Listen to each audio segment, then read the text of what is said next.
যতগুলা কথা বলছি আমি জননেত্রী শেখ হাসিনা কিছু কিছু কথায় আমার দিকে তাকান নাই, আমি নৌকা পাই নাই, কিন্তু বঙ্গবন্ধু কন্যা জননেত্রী। আসসালামু আলাইকুম দর্শক মন্ডলী, ব্যারিস্টার সুমন একে একে সকল মন্ত্রীকে ধুলাই দিলেন।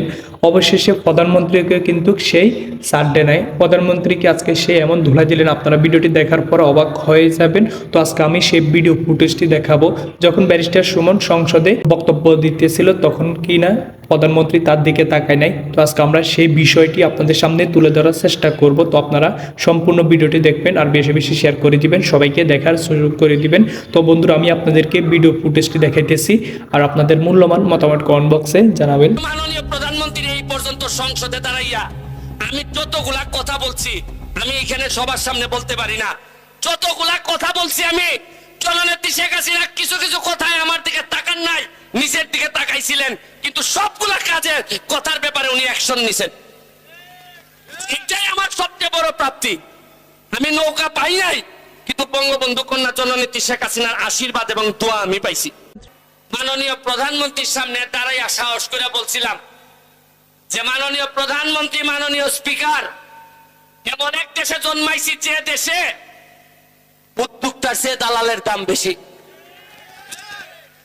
আমাদের কাছ থেকে কিনে নেয় 100 টাকা, আরে আমাদের দালালরা সিন্ডিকেটরা 1 কেজি চার দাম হইল গিয়ে রাখে 400 টাকা। এরা তো 300 টাকা প্রতি কেজিতে লাভ, আর মরছে আমার শ্রমিক আর মালিকরা। এই জন্যই আমার নির্বাচন একটা গুরুত্বপূর্ণ কথা ছিল যে মজা মারে ফজা ভাই, আর আমরা খালি বইটা পাই, হবে না হবে না হবে না। আর এই ফজা ভাইদের বিদায় দিয়ে আসার আমি, আরে আর যাই করি মরার আগে 4 বছর তো আর এমপি আছি, এরপরে বিদায় কইরা দিয়েন 4 বছরেই 40 বছরের ডাক ডাকাই স্যার আমি কইরা দিলাম আপনাদেরকে। আরে ঘোষণা তো দিছি সম্পদ বানাবো না, ঘোষণা দিছি যে আজকে সিএনজি মালিকদেরকে, শ্রমিকদেরকে আজকে আপনাদের আগে এদের জন্য প্রোগ্রাম করে আসছি। গত 40 বছরে আমাদের এলাকায় সিএনজিদের জন্য একটা স্ট্যান্ড করা হয় নাই। আমি এমপি হওয়ার পর মাত্র 4 মাসের ব্যবধানে 2টা স্ট্যান্ড বানাই দিছি। এরা জীবনে চিন্তা করতে পারে নাই যে যখনই যারে বলছে, এরা বলছে যে আরে জায়গা তো নাই বাজারে, তা আমি পাইলাম কই। মানে সবাই নিজের নিয়ে এত ব্যস্ত। শ্রমিকদের আন্দোলনের কথা একমাত্র শ্রমিকদের পক্ষে ওই 1 মেতেই পাঞ্জাবি পরে আইসা নেতারা কথা বলে, এরপরে আল্লাহর কসম করে এরা কোনো কাজ করে না। লম্বা লম্বা বক্তব্য দেয়, পুরাইলাইমো বাঙ্গালাইমো দেখতাছি। আচ্ছা বলেন তো, আমার একটা কথা বলেন, আমি কি সোনারঘাটের মাধবপুরের একমাত্র এমপি? এর আগে কি এমপি মন্ত্রী ছিলেন না? এই সারা সিলেট বিভাগের মধ্যে ওই এমপি আছেন 19 জন। কতজন? আর চা বাগানের শ্রমিকদের ভোট নেন, চা বাগানের শ্রমিকদের কথা বলেন, নেত্রীর কাছ থেকে সুবিধা নেন, এরকম এমপি আছেন মিনিমাম 10 থেকে 12 জন। কেন? চা বাগানের মানুষের ভোট নিছেন। আর একবার আমার চেয়ে বড় বড় পদবীধারী এমপি মন্ত্রীরা ছিলেন, আছেন সিলেট বিভাগের, আছেন চট্টগ্রাম বিভাগের।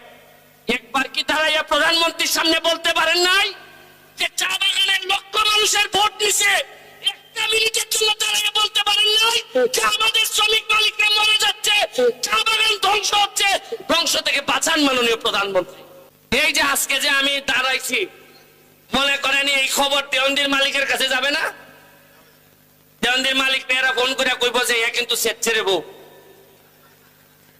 এটা কইব এ সেট ছেড়ে টাকা লাইন দিলাও কিছু।